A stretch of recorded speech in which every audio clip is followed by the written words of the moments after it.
What's up, y'all? Adam Hoots here, the lean builder, Hoots on the ground with No Bullshido.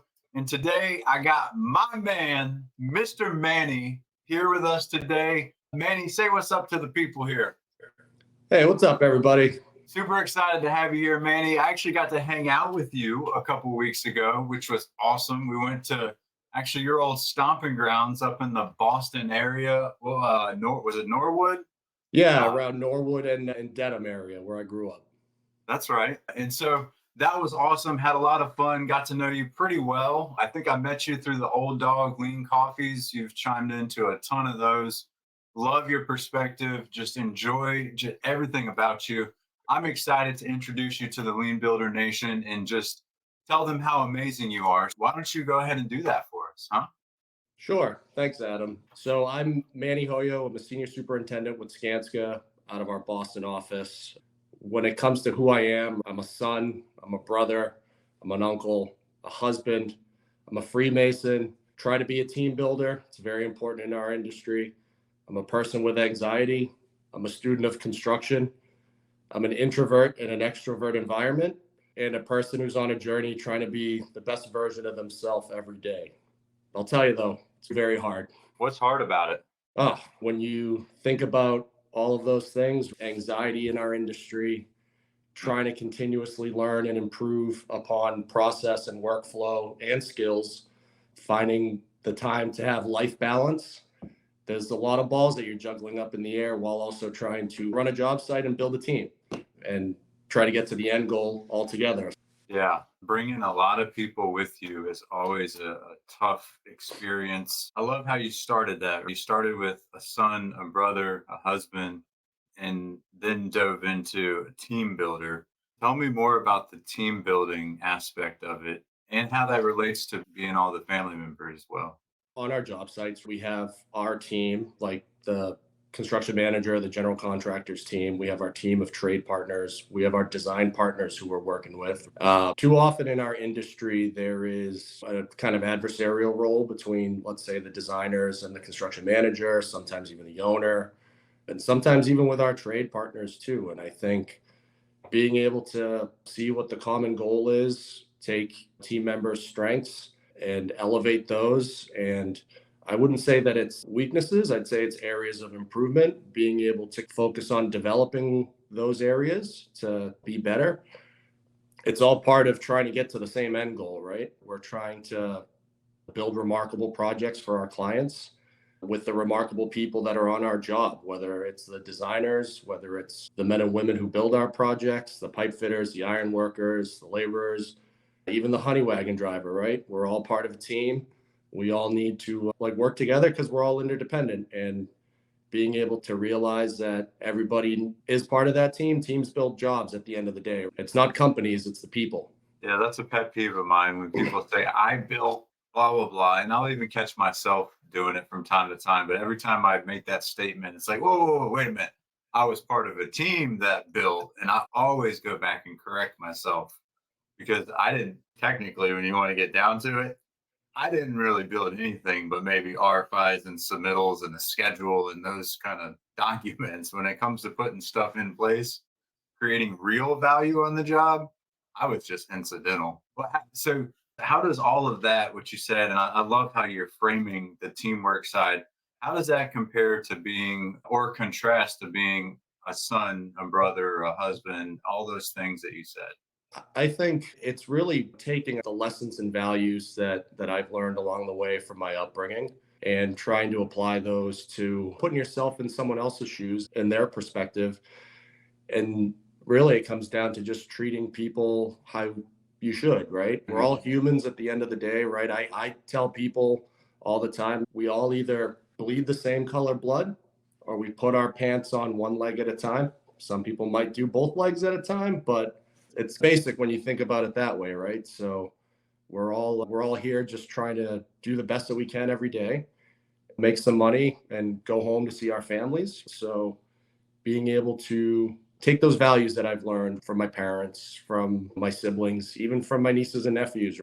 I have a nephew and niece, 6 and 3, So they're pretty young, but just how they see life and their curiosity, all of those things that you get, you try to take with you in life and apply them to team building. Yeah, I guess I've never really thought about it from that perspective. Like your upbringing has influenced the way you handle relationships day to day on the project site. And you said the word adversarial. And at Clemson, we have spent the last couple of years teaching a class called adversarial relations. And it's basically that, like how to deal with a situation where people are being a little controversial and maybe yelling, screaming, that sort of thing. Next semester, we are changing and repurposing that class to, it's called high performing teams. And so everything that you're saying right now has got me just like super plugged in and clued into kind of that course. And so, what would you recommend as we take this adversarial relations course and turn it into a high performing teams course? Like, what does that look like for the next generation of builders? I think it needs to start with psychological safety, I think is probably a big one. And what I mean by that is recognizing that you need to give folks the space to be able to talk openly and freely without getting, I would say, animated or agitated. Because if you don't provide that space, you're not going to, first of all, you're not going to be able to get a lot of innovative ideas because sometimes honestly the youngest and most inexperienced people on your team might have the best solution to a problem. I can say that I personally have experienced that myself on a project that I worked on. Tell me about it. I want to hear about this. So I was actually the young and inexperienced person. It was over at the Harvard Art Museum, which was a project we were doing in Cambridge. And on the actual facade of the building, so the building itself had a 16-inch thick load bearing brick wall. On the inside of that facade, there was a 22,000 pound fresco. So the fresco, which is a painting that's done on plaster, it was actually painted on the inside of the exterior wall. Don't screw it up.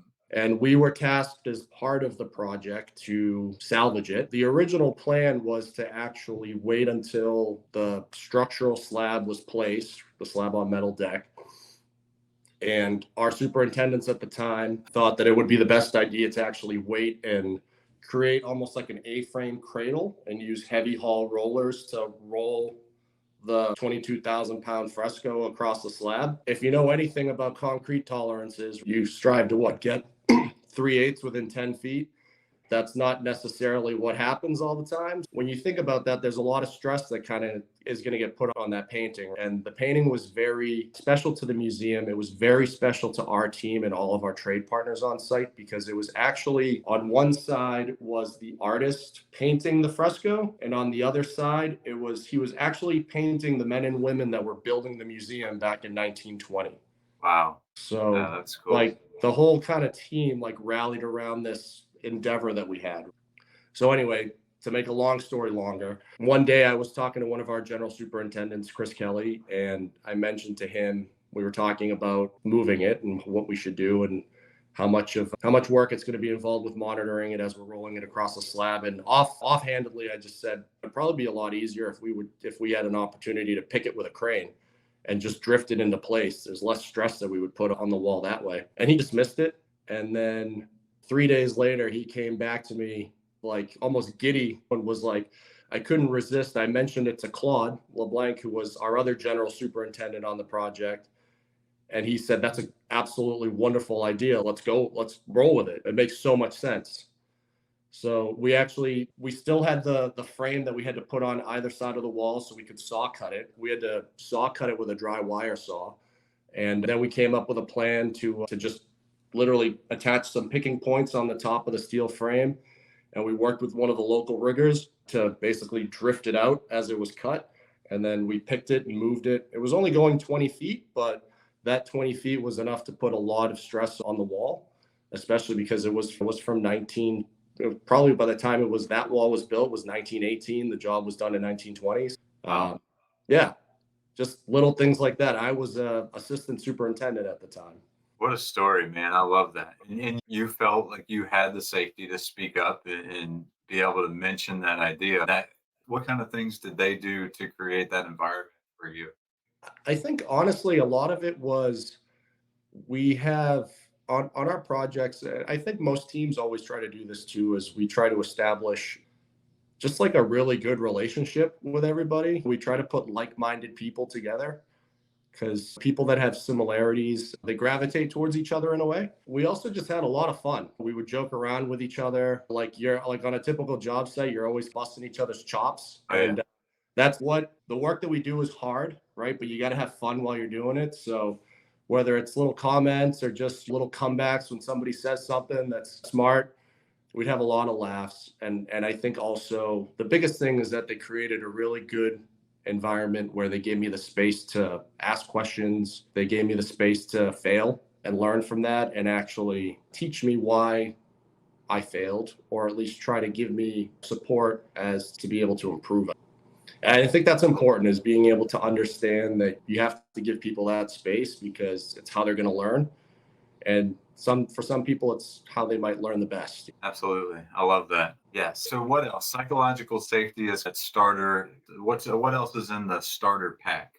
Psychological safety. With that kind of comes another saying that we use is no stripes, meaning that it doesn't matter if you're the executive or if you're an entry level, say, project engineer or field engineer. When we're on a team, we're all equals, especially when it comes to problem solving or even challenging conversations. So I would say that's another one. And I would also say knowing how to de-escalate like a heated conversation. Sometimes you honestly just have to say, time out, let's stop, let's take a deep breath. Especially if you start yelling and screaming, like I've always said, if I get to the point where I'm yelling and screaming, I've lost the conversation, because at that point emotions are just flaring and you're not thinking clearly and you're really not going to come up with the best solution for the project. You might just start thinking, what's the best solution for me and how can I get out of this as quickly as possible? Yeah, my wife calls that getting in the weeds. She's, wait a minute, you're in the weeds. Are you in the weeds right now, Adam? It's pretty funny little comment. And immediately I'm like, okay, that means I need to go away and come back, because once I get in the weeds, there's no getting me out of the weeds. Awesome. I love it.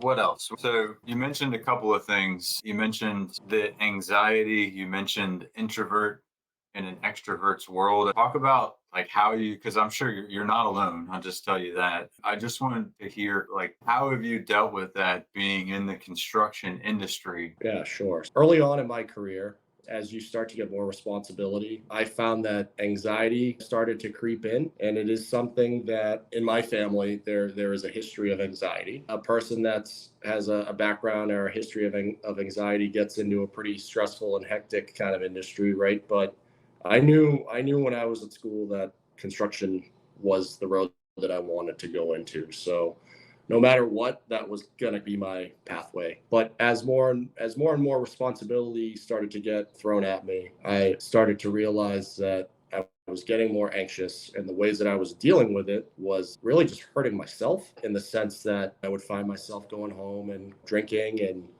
I don't want to say that it got out of control, like it never did, but it was definitely times where I should have been focusing my efforts on actually dealing with that anxiety instead of just trying to push it away and push it down and drown it out. It took me a long time to get to the point where I was able to recognize that wasn't doing anything constructive for myself or for my loved ones, for my family members, and for my friends. Counseling was what's helped me get through that and deal with it. And when it comes to being an introvert in an extrovert environment, in construction, you really have to be vocal, right? You have to be a great communicator. Sometimes you have to be authoritative, especially when it comes to the well-being of our folks on site. Because I tell you, I respect and I love everybody who's on our job sites. And the last thing I want to do is see any of them get hurt. But just even sometimes it's just having the courage to just speak up. It can be tough. And I think for me, the best thing that I've had and learned to work through that is just finding time for myself that actually lets me recharge, right? And a lot of the times that's by myself, because as being an introvert, I need that recharge time is time that I need alone. So for me, that's either playing the guitar, it's sailing, sometimes even just driving with loud music on, just something to zone out and recharge. It's important, Turn man. that music down, you young whippersnapper. Yeah.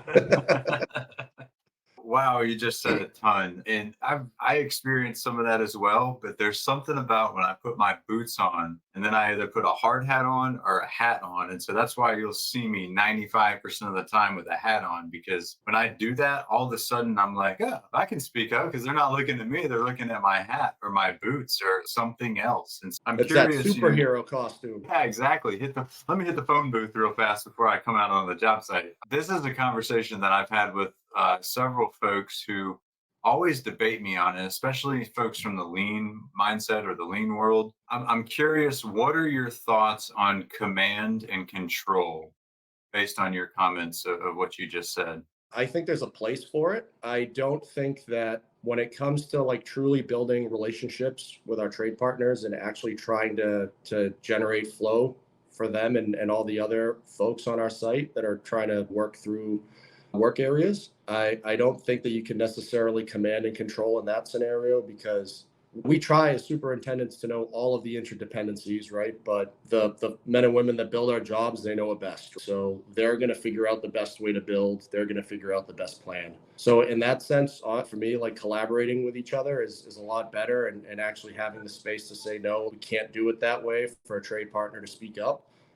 I find value in that, because 9 times out of 10, they're going to figure out a better way, and a way that actually makes more sense. Again, I think it goes back to that being able to create a safe place for everybody to speak up. But I'll tell you, when it comes to safety, when it comes to even just receiving deliveries on our job sites, you have to command and control at that point. If there are strict policies that a client might have about when deliveries can arrive on a job site, during what times, if an unscheduled delivery shows up and say it's before the job site's even open, you got to, my opinion, you send it away. You can't just receive that on site if it's something you weren't expecting, if it's something that your client knows that you have noise ordinance hours that you have to stick to. Also with safety, right? If folks are doing something that is just incorrect and is going to get them hurt, you have to at least be able to approach that situation and take control of it. Now, I think the problem with the phrase command and control is there's a lot of negativity with the word command. I don't necessarily think that it needs to be command and control where you're going up to somebody and you're yelling at them, and because that's, again, like I said before, if you're screaming at somebody, like, you've lost. You've got to make the connection, talk to somebody like you would want to be spoken to, and just realize, hey, I'm approaching you because you're using a grinder, you don't have your face shield on. We've all seen stories, heard stories, and seen pictures of people getting hurt. That is the last thing that I want for you, because I respect you and I want you to go home. I want you to be able to go home at the end of the day, walk out of our gate, and be able to come back tomorrow, because I want to see you again tomorrow. You're important to this team, and we can't build this project without you. I think there's the term command and control in the lean industry is out there. I think there's probably a better phrase for it. I think there's situations where, unfortunately, you have to do that. Yeah, so I hear you referencing the platinum rule, and we talked about the golden rule. I'm starting to put together Manny's rule, which is even shorter. And I hear you saying treat or talk to people like you should, period. And I think that's awesome. And again, there's a connection from how you were brought up to how you treat people now. And sometimes they say hurt people, hurt people. And I think that plays into this scenario somehow. So what phrase I would challenge that, command though, Adam. Think that you're right. That is probably the case most of the time, but I come from a hurt background, and I think I use that negativity to try to actually not hurt others. Like my folks at this okay. point, it's unfortunately more common than not, but my folks split up when I was pretty young, and a lot of pain that comes from that. But I try to use that and like the memories that I have and like the hurt that I felt to make sure that people don't feel that way. And so how do you turn that negativity into a positive situation? What does that experience look like? Because you have every reason in the world not to. So what is the switch inside you that changes that path? I think for me, it's looking back at what, from that hurt, looking back at what I missed out on just because of a lack of a relationship. I look at that and I try to use that as a guiding light for how I want to interact with people all the time. Because I think there's a lot of missed opportunity that I had with my father, and just, I don't know, I guess I don't want to have that in my life when it comes to other people that are in my life. So I think the fact that there was a lot of there was lack of respect and just his communication style with me throughout my life, throughout with his involvement. I look at all of the things that he did wrong and I try to say, I don't want to be that person. So how can I be better? Yeah, I used to have a superintendent say, I told you you could use me for an example. I just never said it was going to be a good example. And so I hear you saying, yeah, you like learned from somebody else's example that it made you feel a certain way that you don't want others to ever feel. It's like when you work with I'm sure we've all worked with superintendents that you look at them or even other people on your teams, you look at them and you're like, the biggest thing I've learned is how I don't want to act. How not to operate. How not to operate. How can you tell that's an example I want to follow or that's an example that I want to do the opposite? What's the indicator there? That's a good question. I think for me, the indicator comes from if I'm part of a situation where another person is treating an individual a certain way. I guess I have a barometer inside where if it feels right, if it feels right in here, and if it feels right in here, then it's the right thing to do. I don't know if there's a way to really guide and teach on how that barometer is formed, but I think it comes from the experiences that we have in life and in our upbringing. Sometimes like you'll be in a situation where you see somebody just screaming, talking down at someone. If I put myself in the receiving end of that conversation, there's either two things I would do, right? I would yell back or I would just turn around and walk away. Because quite frankly, like if you can speak to me like that, I don't have the time, right? Like I'm not going to take it. I don't have the time. And I don't want to respond back that way because again, the situation or the conversation, the end result, the value that you're trying to get out of that interaction, it's gone. It's lost at that point. Yeah, the situation that comes to my mind, James Gable just explained this on one of his podcasts, but if you're out networking or like in a room with a bunch of people and you're having a conversation like one-on-one with somebody and somebody has the courage to walk up to your conversation and stand there and wait for somebody to acknowledge their presence, but the person just keeps talking and talking and 10 minutes later that person's still standing there or walked away, and that's the situation that keeps popping in my mind when you're talking is no, stop the conversation, acknowledge the person, and then maybe somehow pull them into that conversation. You want to be a croissant, not a bagel. Ooh, what does that mean? You look at a bagel, right? It's a closed circle. So if a group of people are having a conversation in a closed circle, you close people off. With a croissant, there's always an open end for somebody to be able to come in and join the conversation. So that's one thing that we try to do as we're setting up meetings and setting up rooms, or even just situations where we have conversations, is always keep a side open. People feel invited to be able to join in. I like that. Are we talking about emotional intelligence in this conversation right now? I think so. That's probably one of the most important things you can have. By no means am I a great student at it, but I try. It's about noticing things. Like my favorite thing in the world is when my kids are about to sneeze and they're like doing this thing, and then I'm like, "God bless you," and then 2 seconds later they go, "Achoo."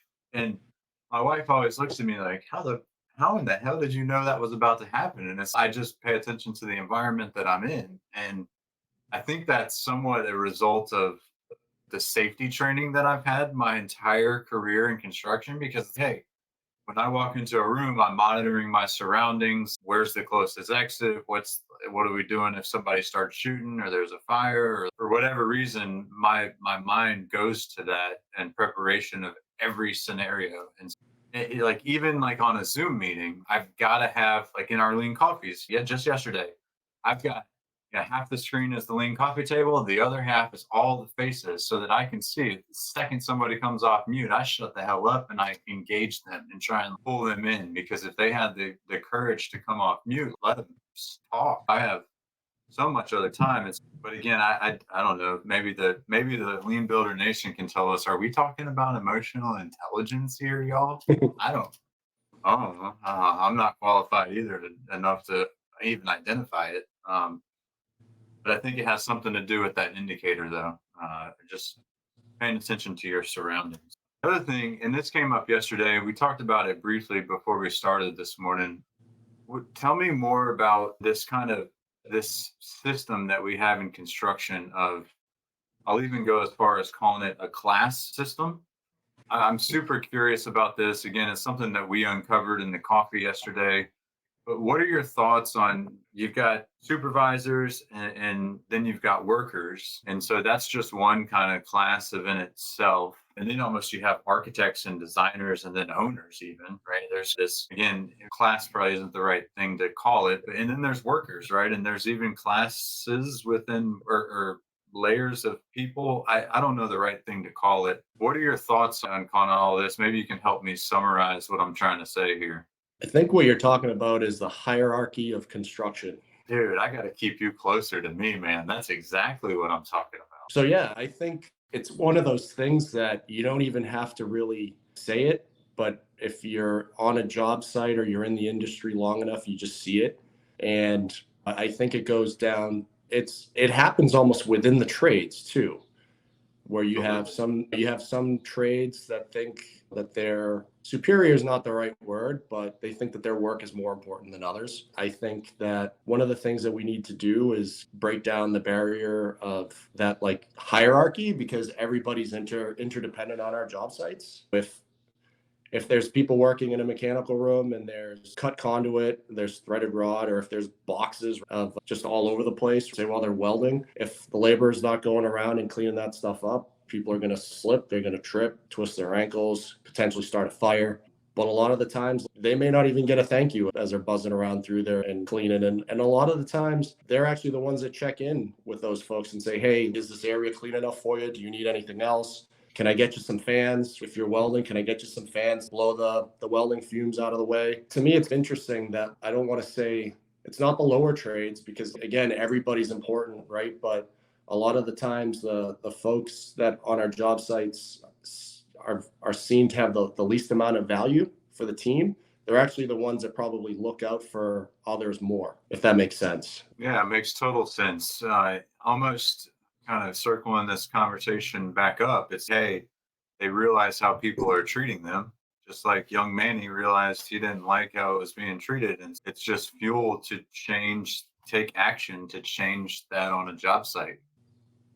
And it's not everyone, right? You'll get on some jobs where if the team's trying to do their best to make sure that everybody feels valued and heard on the project, then you'll have a really good atmosphere where folks get along with each other. They actually ask how their days are going, how they're doing. Doesn't matter what trade they're in. I was doing a job over at Dana-Farber Cancer Institute, and we made it a priority from the start of the job to just talk to the folks on our project, what this project meant to the community and what it meant to the client. And for that project, it was pretty easy to rally behind that, because I feel like everybody in this day and age has somebody who's been touched by cancer. And we were building a facility where one day they might find the cure for cancer in that facility, doing T-cell therapy. So, having that kind of common thread to rally behind, I think gives them the vision, right, to be able to see what the end goal is and really see why we're all important to get this job done, because we're actually building something that matters, and trying to find that common thread is important to get that cohesiveness for the entire team. Hey, you're building something that could change the world, like the history of the world. That's incredible. And I think it starts with the GC team. Like, you go in there, and if the GC acts like they are hierarchical better than any other subcontractor, I use that intentionally, or inspector or whatever, if that GC sets the tone where this is a hierarchical organization on this project, versus the GC humbles themselves and says, hey, I'm putting everybody else on a pedestal, because then we can truly develop that environment that you were talking about before, where people just feel encouraged to speak up and know that they're going to be heard. And when they speak, something's going to happen that will just encourage them to continue to speak up. And it's a virtuous cycle at that point. I think it's important too, Adam, to do that, not just with the foreman. You really need to also start with the apprentices as well. One of the things that we do on all of our projects is we call it the project safety leadership team. And once a month during coffee break, we'll end up buying breakfast sandwiches, some coffee, some donuts or whatever, get the apprentices and like the newer journeymen who have just become journeymen come into the trailer. And it's really just have an open conversation about what they see on the project, how we can be better, what we can do to improve so their day-to-day life and workflow on the job is easier, whether it's a little bit more crushed stone or dense grade over at the entrance to the job site so they're not tracking mud on their boots, right, as they're walking in. If it's better lighting, if it's a couple more tables at the break area, even sometimes it's even like phasing work. They'll call us out and be like, you guys need to phase your work better. I can't be working in an area with 4 other people in it. I need this much area to work in, and you've got the drywall guy just breathing down my neck. Come on. Having that space, right? I think you get a lot of value from that because you're encouraging and giving them a safe zone to talk. You're empowering the individual. And I think it lets them, when we actually do it, because we take it upon ourselves, whatever comes out of that meeting, we implement as much of it as we can within reason. But a lot of the stuff, it's pretty easy to implement. Even just, hey, can you make the gangway that walks over the foundation wall? Could you make that 3 feet wider just so it's easier to walk in and out with tools, right? Yep, no problem. It actually shows that you care about those folks, that you're willing to try to improve their process and their work on site. Because let's face it, it's already hard enough as it is. The environment that a lot of our projects are in aren't the best conditions. Yeah, and trade workers have been conditioned over the time. You don't speak up, you don't think, just use your body. Just put the work in place. And I love what you're saying when you're able to engage the people who are closest to the work and listen to them. And I almost said this earlier when you were talking about creating a safe environment, yelling and screaming, and I think it applies in both places. Um, your response matters. If you're listening to somebody in this safety leader, the safety leadership committee, and they come up with something that's a pretty good idea, not very expensive. If you just are shaking your head and mining those ideas and you don't do anything, you're going to be in worse shape than if you hadn't ever mined the ideas anyway.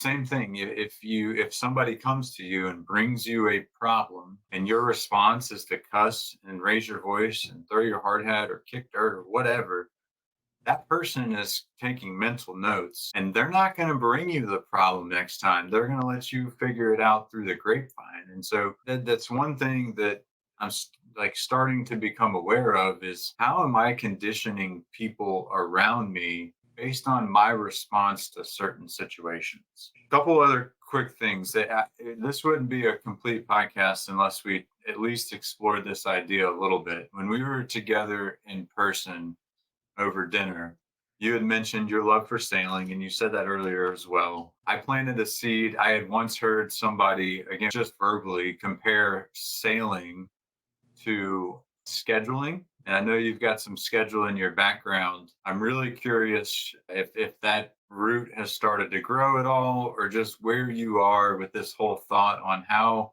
sailing is equivalent to scheduling. It's actually funny that you mention it because it's something that I think subconsciously little bits and pieces start to pop up as I notice them. And it ties into what we try to do with lean and lean construction. So the way that sailing works is that the boat is actually propelled, it's pushed by the wind. So you have a lot of, like most people, they look at schedules and they're like, oh, the CPM is my guiding light and I got to push, get as much work done as I can because it means that I'm on track, right? As long as I'm hitting my dates and I'm managing my float, that I compare that as the wind and the wind pushing the boat. Then I look at the crew is actually pulling on sheets to try to harness that wind. And by pulling those sheets, that's what actually makes the boat propel forward. So you're trying to find that balance of pushing, of trying to be pushed by outside influences while the crew, and I relate that to the folks that are building our jobs, our team, our project team, we're trying to take that chaos of being pushed and convert it into a pull system so we can create flow. Then I also look at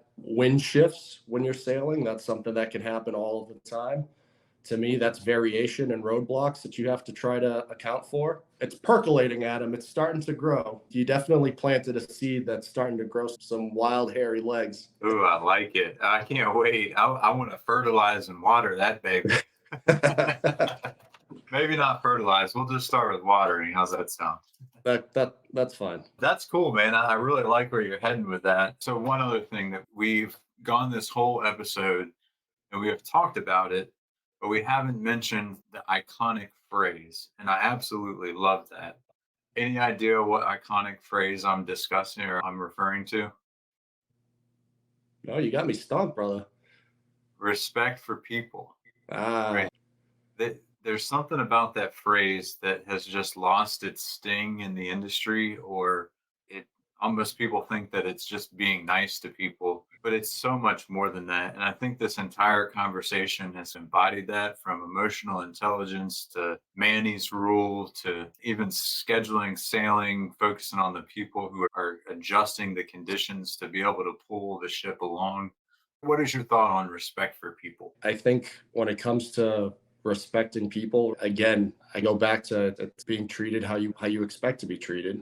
But I think it's also realizing that every individual has value and can provide value, and trying to mine that value out of people and see their value is really important.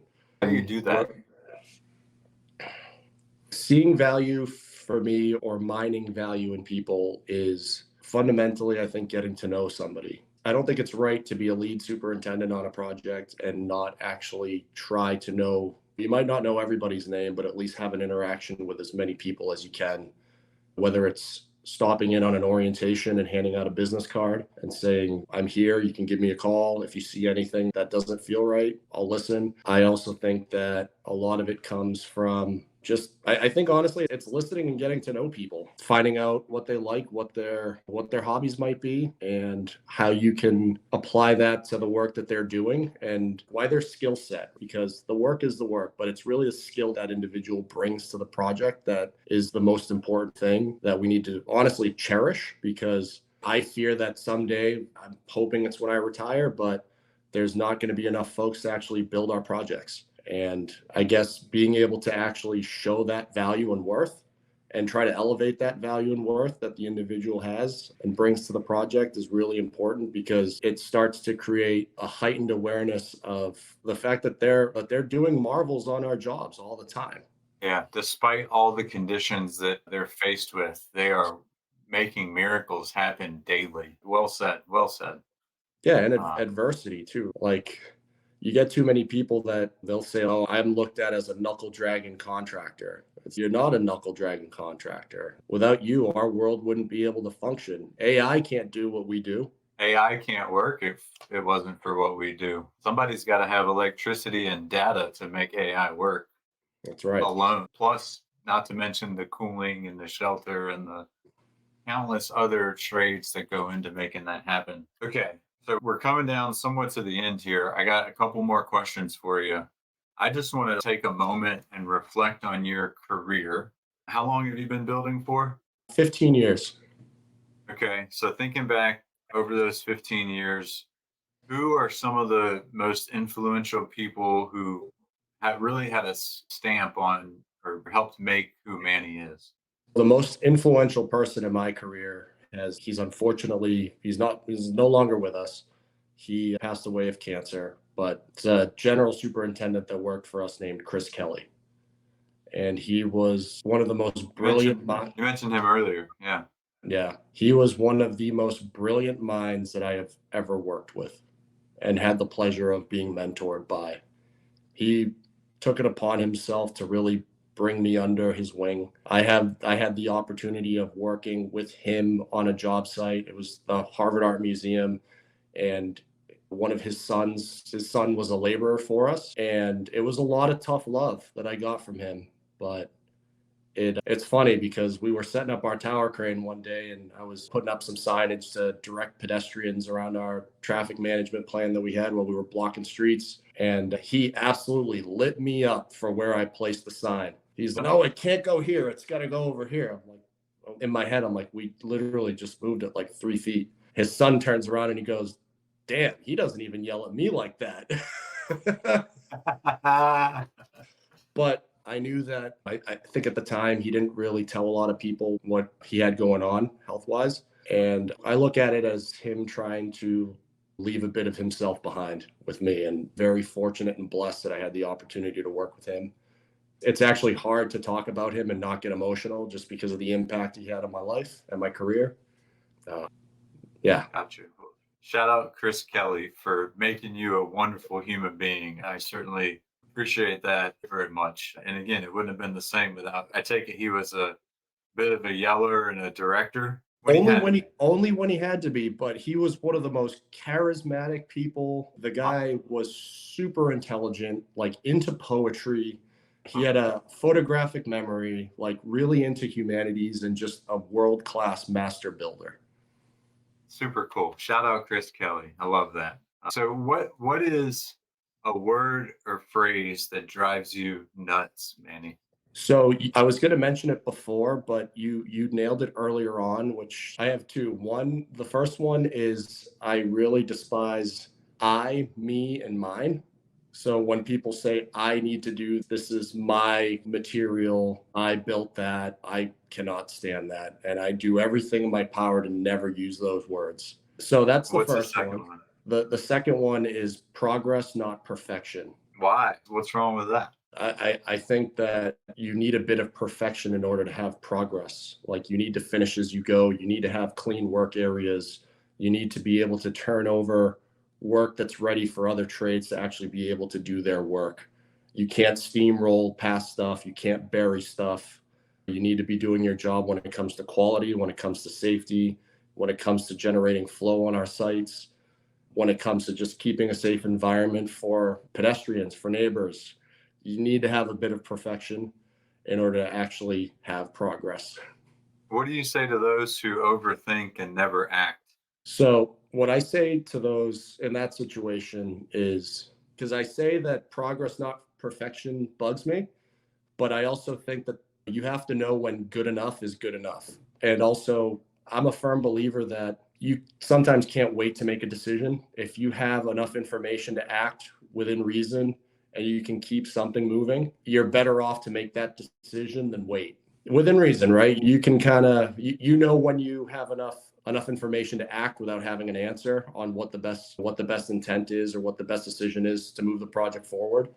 And honestly, a lot of the times it's just sticking behind it. And if you have to eat crow because you were wrong, you just man up and say, my bad. I wanted to keep you going, but I need you to, unfortunately, like we got to fix this. We got to work backwards. I'm sorry. I take the heat for it. Try to do what was best for the job at the end of the day. Sometimes you just got to Ozzy Osbourne that crow, huh? That's right. So I can't believe I've made it almost the whole podcast without acknowledging your background because I keep staring at the hockey background. Where are you right now? So I'm at one of our projects that we're starting out. It's the Belmont Municipal Skating Rink. Nice. That's quite the mural behind you. Hopefully you're not moving that piece of artwork too. No, unfortunately, all these walls have vermiculite asbestos inside of them. Don't touch them. Don't release that stuff. Yeah, nope. All right. So coming down to the end, and I love when my guests just take it out, do a mic drop. What do you want to leave the world? What's your legacy? What do you want to tell the people who are coming up in the industry now?